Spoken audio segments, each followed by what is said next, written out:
सन 2002 से संचालित श्री हनुमंत छाया ज्वेलर्स, असली सोना कुशल कारीगरी, सोने चांदी के विक्रेता, मेडिकल कॉलेज के आगे, दिल्ली रोड, सागर। एमपी के सागर की एक महिला पुलिस सब इंस्पेक्टर सबसे बड़े गेम शो माने जाने वाले कौन बनेगा करोड़पति यानी केबीसी 13 की हॉट सीट पर पहुंची। निमिषा के 2 एपिसोड शूट हुए हैं। पहले एपिसोड में वे 1,60,000 रुपए की इनामी राशि वाले 9वें सवाल तक खेली। इसी बीच समय पूरा होने का हूटर बज जाता है। अब वो अगले एपिसोड में अपने आगे का सफर जारी रखेंगी। 30 साल की निमिषा सागर के कांस्टेबल ट्रेनिंग सेंटर में सेवारत हैं। निमिषा के पति हेली पांडे कंप्यूटर और आईटी से जुड़ी चीजों का शोरूम चलाते हैं। निमिषा फिलहाल अपने परिवार के साथ सागर के पुलिस क्वार्टर में रहती हैं। निमिषा ने शो में पहुंचने के लिए खुद को बहुत लकी बताया। वो कहती हैं कि इसके लिए उन्होंने पहली बार ट्राई किया और हॉट सीट तक पहुंच गईं। आगे वो कहती हैं कि मेरा मायका टीकमगढ़ के एक छोटे से गांव उदयपुरा में है। वहां लड़कियों को आज भी ज्यादा पढ़ाया लिखाया नहीं जाता। इस मंच पर आने का एक उद्देश्य ये भी था कि एक बड़े प्लेटफॉर्म से वो वहां के लोगों को, लड़कियों को उच्च शिक्षा देने के लिए जागरूक और प्रेरित कर सकें। वहीं इसको लेकर उनके पति हेली पांडे कहते हैं कि परिवार और रिश्तेदारों में खुशी का माहौल है। सभी को बहुत ही गर्व का विषय है। मेरा फर्स्ट ट्राई था। फर्स्ट ट्राई में मैं डायरेक्टली हॉट सीट तक पहुंच गई। इसके लिए मैं खुद को बहुत ज्यादा लकी समझती हूँ। सफर पूरा बहुत यादगार था। पूरी लाइफ लॉन्ग के लिए बहुत अच्छी मेमोरी बन गई है मेरी। और जितना आसान हम सोचते हैं उतना आसान नहीं होता है वहाँ का सफर। थोड़ा सा मुश्किलें जरूर आती हैं। हॉट सीट तक पहुँचना थोड़ा सा और ज्यादा मुश्किल होता है, क्योंकि वहाँ जो वो लोग 10 कंटेस्टेंट चूज करते हैं वो आपकी बिल्कुल टक्कर के होते हैं और उनसे बिल्कुल compete करके आपको हॉट सीट हासिल करनी रहती है। वहाँ मैं पहुंची तो मुझे सबसे ज्यादा ये डर था कि कहीं ऐसा ना हो कि मैं बिना खेले वापस आ जाऊं। तो ईश्वर की कृपा है कि मुझे हॉट सीट तक जाने का मौका मिला। और वहाँ पे बहुत अच्छी चीज़ ये रही कि मुझे अमित सर के साथ इतना ज़्यादा वक्त मिला, उनसे बात करने का मौका मिला। और चाहती थी मैं कि एक पर्सनल रीज़न के साथ में एक मेरा ये उद्देश्य भी था कि जैसे जिस जगह से मैं बिलोंग करती हूँ, छोटी सी जगह से, वहाँ पे लड़कियों का भी इतना पढ़ाई लिखाई है वो नहीं जाता है। तो कहीं ना कहीं मेरा ये दिमाग में एक भी चीज़ थी कि अगर मुझे अच्छा प्लेटफॉर्म मिलता है तो मेरी वो चीज़ ज़्यादा सशक्त माध्यम से मैं बोल सकती हूँ। तो कहीं ना कहीं उस चीज़ को भी मेरा एक प्रोसेस हुआ है, वो भी उसके लिए मैं खुश हूँ। क्योंकि आप पुलिस सब इंस्पेक्टर हैं और काफ़ी आपकी व्यस्तता रहती होगी, तो फिर कैसे आपने जो क्वेश्चंस वगैरह प्रिपेयर कैसे हुई आप और कैसे फिर ये सब हुआ? मई में इसके रजिस्ट्रेशन स्टार्ट हुए थे। तो क्योंकि मैंने सोचा नहीं था कि मैं इसके लिए अप्लाई करूँगी। वो तो मेरी माँ है जिनको लगता था कि मैं अप्लाई करूँ और उसके लिए जाऊँ, हॉट सीट तक जाऊँ। तो जैसे ही रजिस्ट्रेशन स्टार्ट हुए तो वैसे ही मेरी माँ ने मुझे पुश करना स्टार्ट कर दिया कि नहीं, रोज याद दिला देती थी। 10 दिन उन्होंने मुझे रेगुलर 9 बजे शार्प याद दिलाया कि आपको रजिस्टर करना है। तो उनने रजिस्टर करवाया। फिर उसके बाद में जब मुझे फर्स्ट डे आईवीआर कॉल आया था तब भी मुझे यकीन नहीं था। मुझे ये लगा कि फ्रॉड कॉल है, पर कहीं ना कहीं फिर जब वो उसमें सुना, 3 क्वेश्चन उनने पूछे तो थोड़ा सा यकीन हुआ कि नहीं, फ्रॉड कॉल नहीं है, एक्चुअल में केबीसी का कॉल है। तो ज्यादा समय मेरे पास नहीं था, मुझे 1 से 1.5 महीने का ही टाइम मिला। उस ड्यूरेशन में जॉब के साथ में और बेबी के साथ में जितना जो वक्त मिला मुझे, तो मैंने पुराना रिवाइज किया थोड़ा बुक्स से, और थोड़ा ज्यादा मैंने प्रेफर किया यूट्यूब से, क्योंकि बच्चे के साथ में आप बुक्स लेकर के नहीं पढ़ सकते हो। तो जितना जो नेट वगैरह पे अवेलेबल हुआ, करंट अफेयर्स हो गया, स्टैटिक जीके हो गया, थोड़ा बहुत मैंने वहीं से देखा। अभी जो आज का एपिसोड रहेगा मेरा, उसमें मैंने 9 क्वेश्चंस खेल लिए थे। 3 लाइफलाइन मेरी चली गई थी। हाँ, मुझे इस चीज का दुख जरूर है कि मेरे को लाइफलाइन शायद नहीं यूज करनी चाहिए थी इतने जल्दी, लेकिन वहां जब हम रहते हैं तो वहां पे रिस्क वाले मोड में हम बिल्कुल नहीं रहते। तो अगर हमें 1% भी डाउट होता है तो हम कहीं ना कहीं लाइफलाइन यूज कर लेते हैं।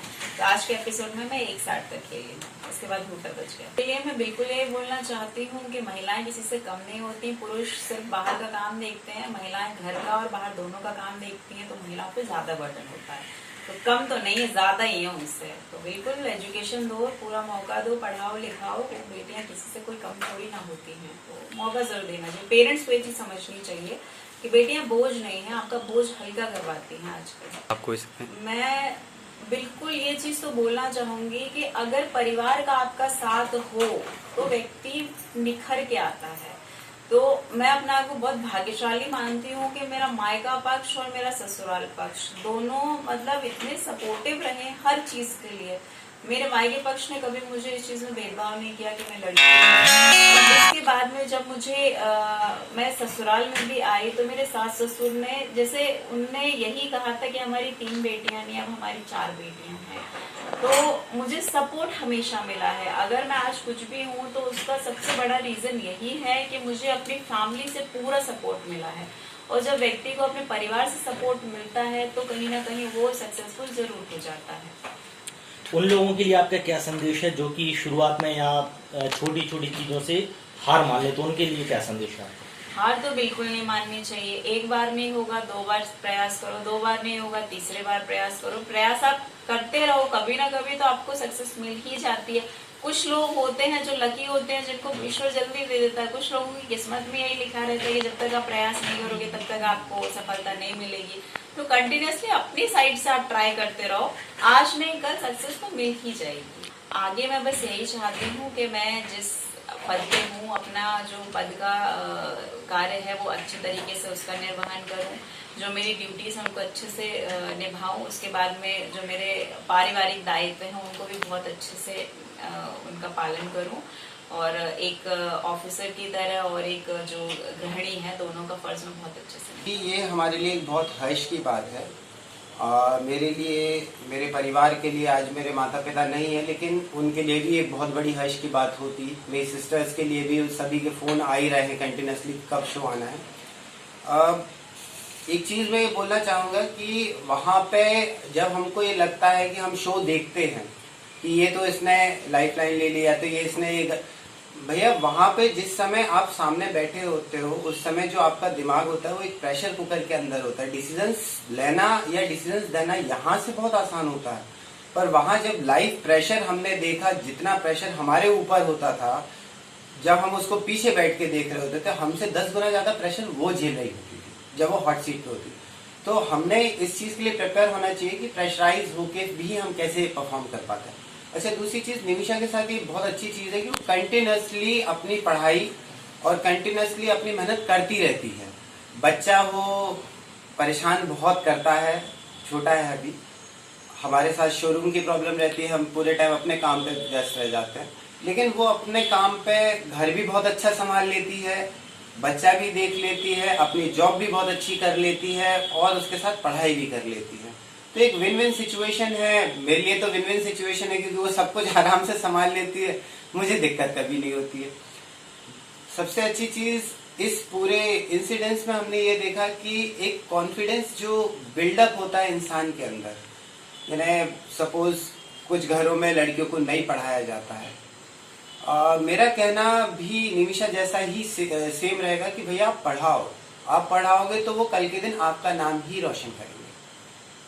और ये हमारे लिए, हमारे परिवार के लिए, हमारे फ्रेंड सर्किल के लिए, इनफैक्ट मेरे शहर के लिए, सागर के लिए भी एक बहुत बड़ी उपलब्धि है मेरे लिए। तो ऐसा मेरा सोचना है, और हो सकता है कि अब इस उपलब्धि के बाद लोग और ट्राई करें और लोग भी कोशिश करें कि वो सागर के लिए ऐसे प्लेटफॉर्म पे जाके कुछ बोल पाए।